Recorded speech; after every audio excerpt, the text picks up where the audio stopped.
लाला अभी और कितनी है? तो बोले बस थोड़ी सी और है। अरे तो थोड़ी सी कितनी है भैया? कहा बस कुछ ज्यादा नहीं, हजारक होंगी क्या? कहना ये निकाली 1000 तो नहीं पर 1000 से थोड़ी सी ज्यादा। अरे लाला कितनी ज्यादा होंगी तो एक बार तो बता दे। अब मैं इनको आशीर्वाद न दे सकूं लाला, मैं आपको आशीर्वाद दूं और आप अपनी पत्नियों को बांट दीजिए। ब्राह्मण देवता ने हमारे गोविंद प्यारे को आशीर्वाद दिया और कहा अब तुम अपनी पत्नियों को आशीर्वाद बांटते रहना। भोग लग गया। अब भगवान कन्हैया प्यारे और ब्राह्मण देवता मित्रों की आपस में बात हुई। तो मित्रों की बात कैसी होती है आप जानते हैं। सुदामा ने कहा कि लाला तू तो जानता है कि मैं शादी वादी करने के पक्ष में था नहीं, लेकिन मेरे माता पिता ने जबरन मेरी शादी कर दी। तो बोले तो फिर मेरी भाभी तो घर में होगी ना। जैसे ही भाभी का नाम लिया इन बातों को अब संकोच हो रहा है कि मैंने खाया तो रसगुल्ला, मिठाई, जलेबी, रबड़ी, पेड़ा और देने को ये टूटे चावल दूंगा। संकोच की बात। तो ब्राह्मणी ने चलते समय कहा था अगर आपको ये भेंट देने में संकोच हो तो मेरा नाम ले लेना। ब्राह्मण देवता ने कहा वाह देवी, मैं जा रहा हूँ कृष्ण से मिलने, उनका नाम छोड़ करके तेरा नाम लूंगा, तेरी माला जपूंगा। ब्राह्मण ने कहा नहीं नहीं ऐसा नहीं कह रही कि तुम मेरा नाम जपना, मैं तो ये कह रही हूँ कि अगर तुमको संकोच लगे ये टूटे चावल देने में, चेवड़ा देने। ब्राह्मण ने भी ऐसा देखा तो भगवान ने झट से फूट ली और चावल निकल पड़े। भगवान ने एक मुट्ठी ली और अपने मुंह में झट से फांकी मार दी। एक मुट्ठी चावल चबाते एक लोक दीनो और दूजी मुट्ठी से दे लोक ही के मन मारे हैं। एक मिनट संते ही हाथ गयो कमला और कहा प्रभु 3 लोक दे के आप रहे जात कोरे हैं। एक मुट्ठी खाया और कहा 1 लोक की संपदा मेरे मित्र को गई। दूसरी मुट्ठी खाया तो 2 लोकों की संपदा दी और तीसरी मुट्ठी जब खाने लगे तो हुए सब देवताओं की परीक्षा करते और आए, लात मार दिया भगवान की छाती में। तो लक्ष्मी जी बैठी हैं तो पत्नी के सामने कोई उसके पति को मारे तो पत्नी बर्दाश्त कर पाएगी। प्रहिलोक प्रतियत देन करी अपने मन में क्यों संताप। मिलन स्त्रियों के लिए सबसे बड़ा मूल्यवान होता है। और भगवान ने कहा कि देवी जो मुझको भोग लगा करके खाता है वो कभी गरीब नहीं होता, जो मुझे भोग लगा के पाता है वो कभी गरीब। हरि मित्र दुखी हमसे न सहो यह जाए कलंक। लोग कहें हरि मित्र दुखी हमसे न सहो यह जाए कलंक। लोग कहें हरि मित्र दुखी हमसे न सहो यह जाए कलंक।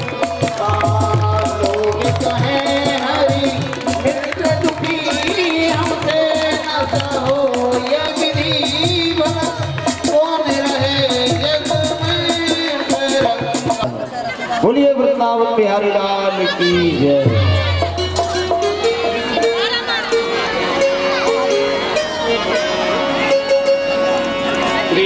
गुणमान नीति आयो त्रिस्ता कक्षा साधजा विप्रो गम्यांधक वृष्णीनां ग्रहे स्वाचित धर्मिणां ग्रहम् 8 सहस्राणां सहितीनां हरे ध्वजः विवेशैकतमं व्यवस्था न बिगड़े सहसोत्थाय चाप्येतो दोर्भ्यां परिग्रहीतः। विप्र से रंग संगात निर्वता गीतो विसुंदस्तो नेत्राभ्याम चावल चढ़ाने के साथ साथ शांति बनाए रखें भाई। बहुत व्यवस्था बिगड़ रही है, आराम से चढ़ाएं, लाइन लगा के चढ़ाएं, लाइन लगा के। बोलो वृंदावन बिहारी लाल की जय। गोविंद मेरो है, गोपाल मेरो है,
भगवान की जय। अब सज्जनों थोड़ा सा और ध्यान दे, माताएं बस 10 मिनट का समय। मित्रों ने अब भगवान अपनी जगह विश्राम करने लगे फोटो ले और हमारे सुदामा जी भी विश्राम करने लगे।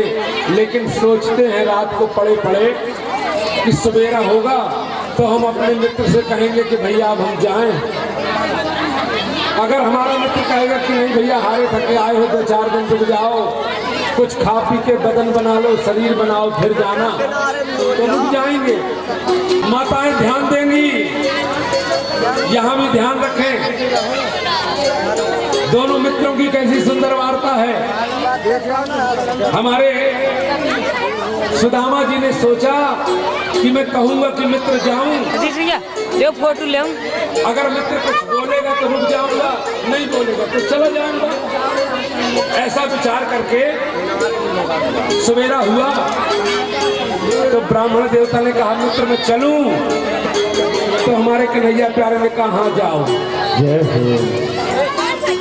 इससे ये हमें शिक्षा मिलती है सज्जनों, माताओं, कि जिसके घर में जाओ कभी शादी में, ब्याह में, भागवत में, तो जैसे ही काम पूरा हो तो फिर जयराम जी करके चल दे।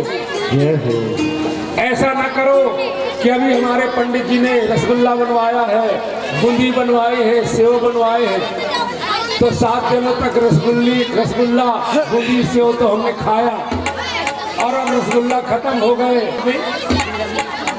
सीरा भी खत्म हो जाए तब जाएंगे। ऐसी सोच नहीं रखना चाहिए। आपने काम होने तक यहाँ पर रुके और काम होने के बाद जयराम जी करके चल दिए। ब्राह्मण देवता ने कहा भगवान मैं जाऊं, भगवान ने कहा हाँ भैया जाओ। एक बार भी नहीं कहा कि भैया आज तो रुक जाओ, भोजन कर लो फिर चले जाना, लेकिन भगवान ने कहा नहीं। तो सुखदेव जी से परीक्षित ने पूछा, कहा महाराज भगवान को बड़ा दयालु कहते हो, ऐसी भगवान दयालु होते हैं कि एक बार भी नहीं कहा कि कुछ रुक जाओ, 2-4 दिन मेहमानी कर लो, कृपया शांत रहे भाई। ऐसे भगवान दयालु कहलाते हैं। तो सुखदेव जी ने बताया, कहा राजन ध्यान दीजिए जरा माताएं। सुखदेव जी ने बताया, कहा राजन शरीर बनता और वहां इनकी पत्नी जब से ये निकल के आए हैं तब से आज तक दरवाजे पर खड़ी है, एक बूंद जल भी नहीं पिया उसने, अब अगर ये 2-4 दिन यहाँ मेहमानी करेंगे तो बेचारी को मर जाएगी, भूख और प्यास से मर जाएगी।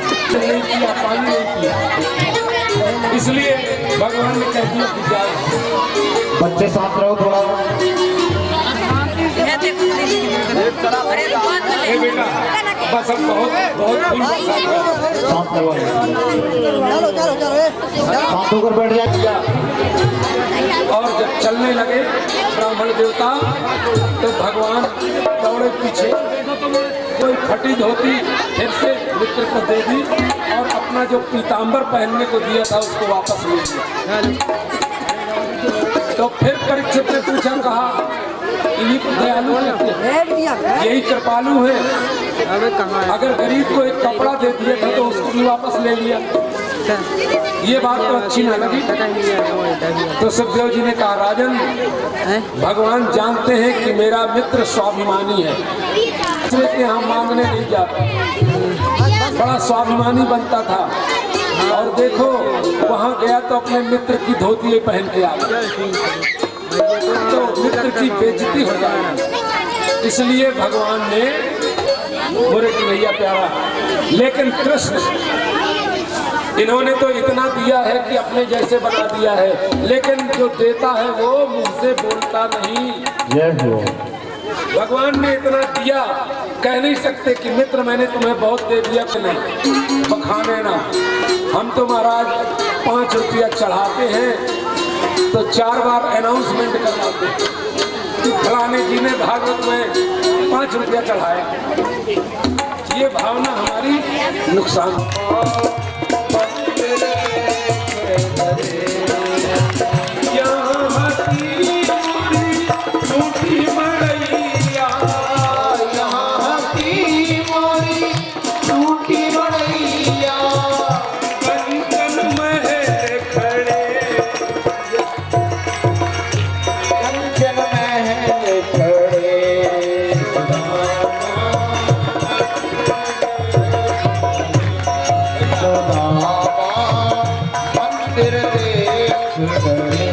झोपड़ी नहीं मिली तो आकर के पूछा, भैया ये किसका कौन सा नगर है? बोले ये सुदामापुरी है। बोले यहाँ के रहने वाले कौन है भैया?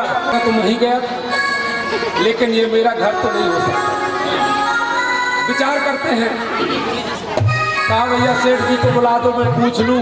यहाँ पर मेरी एक झोपड़िया थी, मेरी यहाँ पर एक मड़ई ले ले तो ले ले, पर मेरी लुगैया को लौटा दे, उसको न कोई ले। इसलिए ब्राह्मण देवता खड़े खड़े पूछ रहे हैं कि भैया बताओ ये किसका है? लोगों ने कहा भैया ये सेठ जी का नहीं है, ये तो ब्राह्मण का है। तो बोले ब्राह्मण मैं ही हूँ। तो कहा वो गए हैं द्वारकापुरी, तो बोले उनकी पत्नी को बुला दो भैया उन्हीं से। तो थाली लेकर के आई आरती उतारने के लिए, सजी धजी है महाराज, लाल लाल साड़ी, बड़ी बड़े बॉर्डर वाली, कमर पर डोरा एक बीटा वाला सोने का चांदी का नहीं, गहनों से आभूषणों से लदी हुई है। जो बाल लट हो गए थे, सोडा साबुन नहीं मिलता था, पता नहीं कौन सा शैम्पू लगाए हैं, आज बिल्कुल लहराते हुए बाल। ऐसी सज धज के अपनी सहेलियों के साथ आरती उतारने जब आई तो ब्राह्मण ने देखा कि ये तो मेरी पत्नी नहीं, तो जाने लगे क्या करूंगा यहाँ रुक के। ब्राह्मणी ने कहा अरे स्वामी रुकिए रुकिए। बोले क्यों रुकूं, जब मेरी ब्राह्मणी यहाँ है नहीं, मेरी झोपड़ी में मड़ैया नहीं है, तो क्यों रुकूं?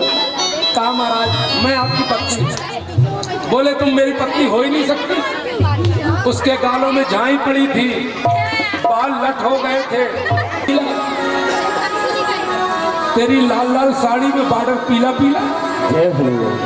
अरे सुशीला, जो बाल तेरे लट थे आज तेरे सिर पर 2-2 चुकीला, 2-2 चोटियां गुहाए हैं। ये कहाँ की लीला है? ये धन तुझे मिला कहाँ से?